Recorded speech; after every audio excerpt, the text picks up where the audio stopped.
Hi, everyone. My name is Hao Chen, a first-year PhD student from Princeton University.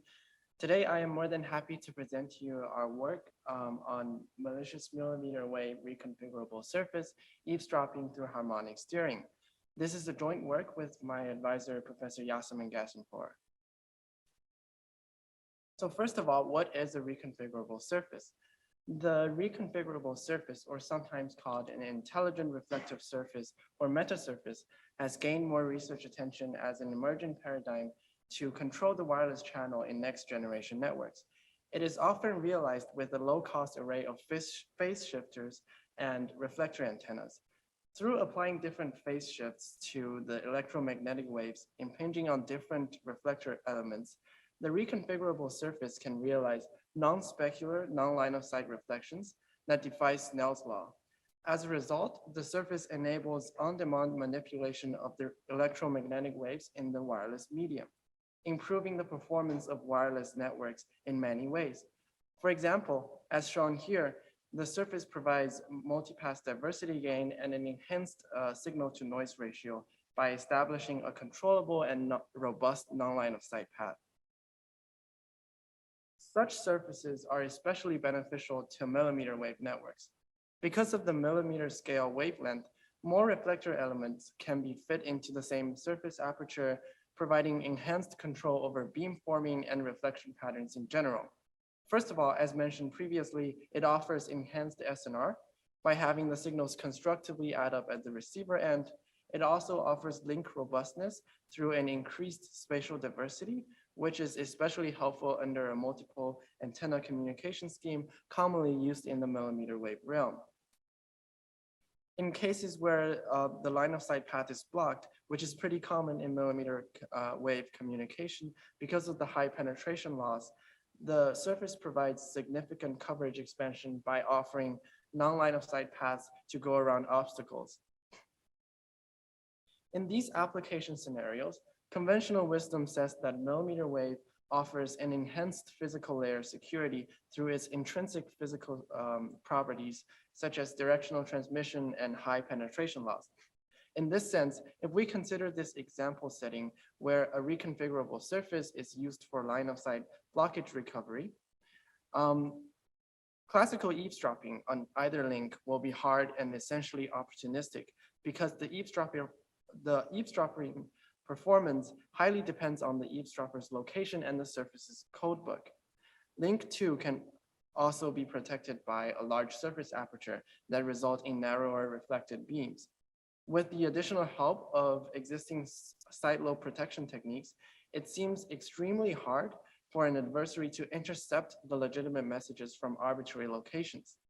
However, we have overlooked the security weaknesses brought by the surface itself. In this research, we asked the question of what if the surface goes rogue and gets controlled by the bad guy? Furthermore, we designed a new eavesdropping attack exploiting surface-assisted networks.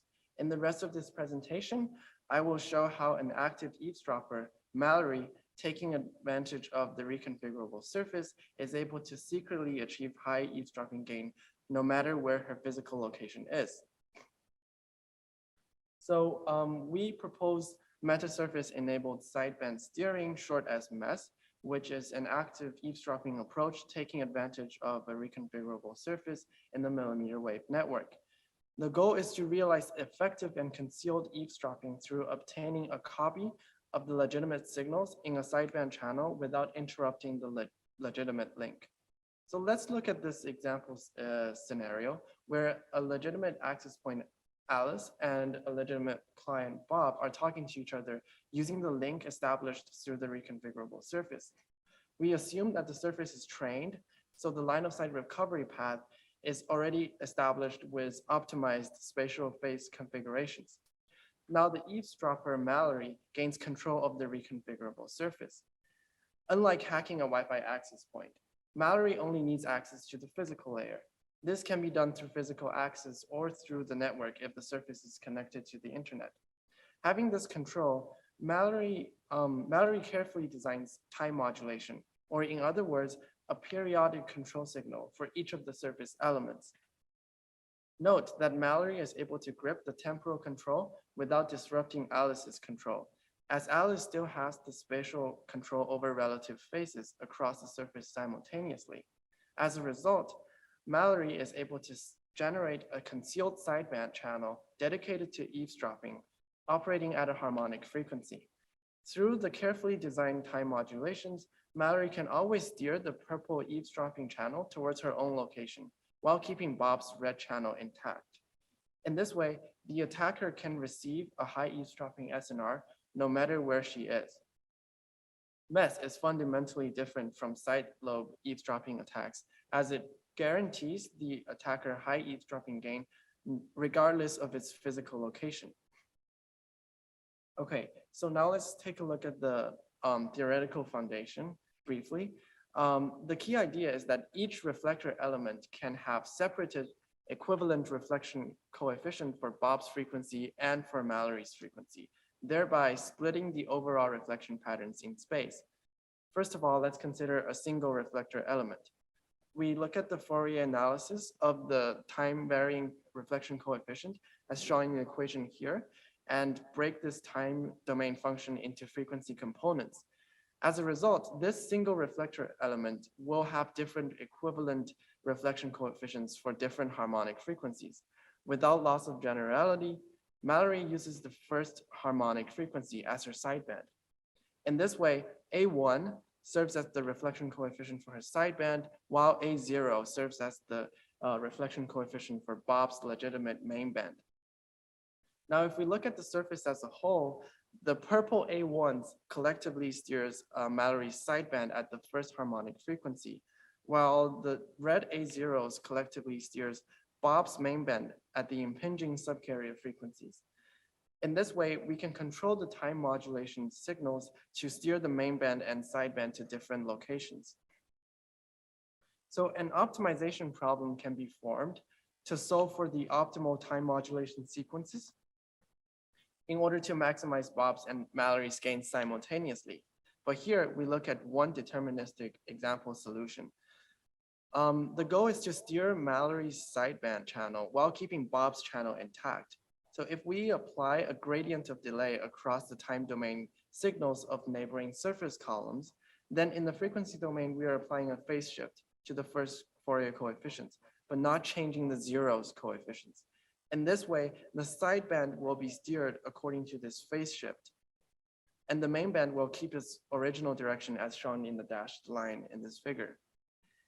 And if we change the time delays across the surface columns, the sideband steering angle will change correspondingly while the main band stays unchanged.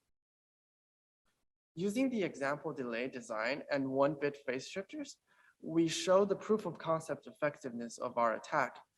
The left figure here shows the radiation pattern of Bob's main band, and the middle figure shows Mallory's sideband. The right figure shows the corresponding scenario of the overall reflection pattern created through time modulation of the surface.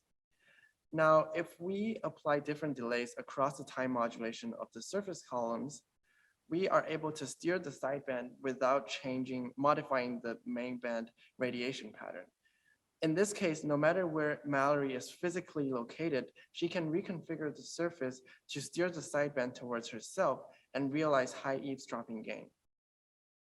By steering the sideband, we can see that the entire azimuth plane can be covered with high reflection gains. As a result, if we look at the left figure, Mallory chooses the best steering angle from the middle figure to maximize her power. We can see that the purple curve is always above the side lobes of the red curve, which shows that the eavesdropping gain of MESS is always higher than that of a classical passive eavesdropper. So the proposed attack is also a concealed attack for the following reasons. First of all, the fundamental frequency of the scattered harmonics is not known by Bob because this frequency is controlled by the attacker's time modulation period. Secondly, Bob's sampling rate and FFT block size limit his spectral resolution to the 355 OFDM subcarrier frequencies specified in the protocol 802.11ay. So if we carefully set the harmonic frequency so that they won't overlap with these subcarriers, Bob will not be able to hear the harmonics due to his limited spectral resolution. So the purple channel is invisible to our legitimate client. Thirdly, there's only a fixed amount of power impinging on the surface. So it is inevitable that the eavesdropping channel will steal power from the legitimate channel. Now, one might think that this gives a straightforward detection technique because whenever Bob sees the power reduction, he might be under attack. However, the power reduction observed at Bob's end will be ambiguous due to various attenuation factors at mmWave band that goes up to 2.5 dB in fluctuation standard deviation. More importantly, Mallory has control over this SNR loss observed at Bob through her time modulation design, as I will talk about next. So intuitively, there exists a power trade-off between the main band and the sideband. As I said, there is only a fixed amount of power to be reflected by the surface. We either allocate more to Bob or we allocate more to Mallory. Through the design of time modulation, MES also has the ability to adjust this power trade-off. Equivalently, this is a trade-off between effectiveness and stealthiness. As shown in this figure, if we allocate a significant amount of power to the sideband, Mallory observes high SNR, but the main band power is sacrificed and Bob is more likely to detect the attack. On the other hand, if we change the time modulation code to increase the average power of the control signals, we allocate more power to the main band. In this way, Mallory sacrifices her own SNR to boost the stealthiness of this attack. So we also evaluated our attack with a wideband analysis. We fixed the sideband steering angles and look at the OFDM power spectrum observed by Bob. We designed our fundamental frequency of the harmonics, which is around 4 megahertz, so that they do not overlap with the OFDM subcarriers. We only steal power from the spacings between these subcarriers so that it is undetectable by Bob. As we can see in this figure, Bob still receives high gains at the legitimate subcarriers, but the harmonics in between are steered away from him and steered towards Mallory to create a secret channel. We see that MES creates non-uniform power reduction that is detectable at Bob with ultra-high resolution spectrum sensing.